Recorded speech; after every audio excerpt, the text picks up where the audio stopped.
Friday Night Live Game Day Forecast.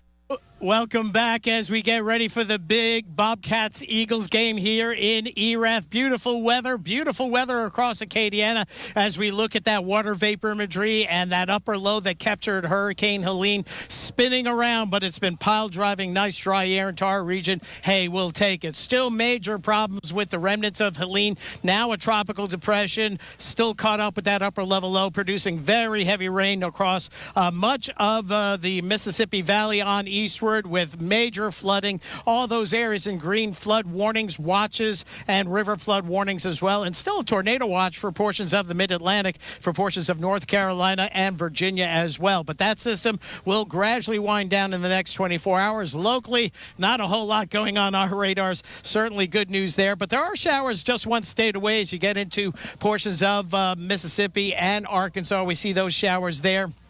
But overall, relatively quiet. Now, tropic speaking, it's still busy. Hurricane John, former Hurricane John, now a tropical storm in the eastern Pacific. Of course, we're tracking the remnants of Tropical Depression Helene, but also in the Atlantic, there's another hurricane named Isaac. You might remember Isaac from 12 years ago that visited southeast Louisiana in 2012. Did a lot of damage in the unleavened areas of southeast Louisiana. And then Tropical Storm Joyce, which has room to develop. But both of those systems stay away. But there's one coming off the African coast that we're going to watch. That one has about a 30% chance of developing. And then a little bit closer to home, it looks like another area of disturbed weather could get going in the northwestern Caribbean. Part of it, a tropical wave that's in the eastern Caribbean now, may hook up with that South America, the Central American gyre, and that may shoot a system once again into the Gulf of Mexico about a week down the road. Too early to tell if it's going to be anything big, but there's going to be something in the Gulf we may have to watch. But mainly, I would say the eastern or the southern Gulf. We'll see how it plays out. Near term, we're looking at perfect weather overnight tonight through tomorrow. Temperatures getting back into the mid-80s, much the same for Sunday.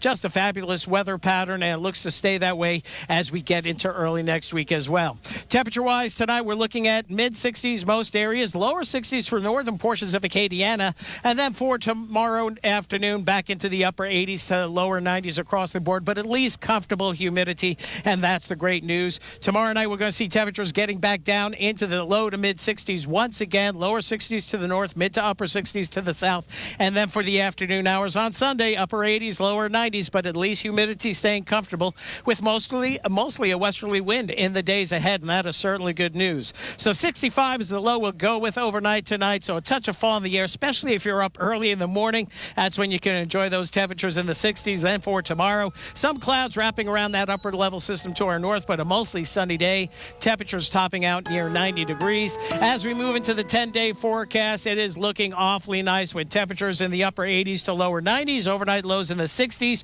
Dry conditions. We don't see any shower activity until toward the end of next week, and maybe some tropical moisture. We'll have to keep an eye on that, but for now, smooth sailing ahead. Smooth sailing out here at in Erath. We're going to have more coming up right after the break.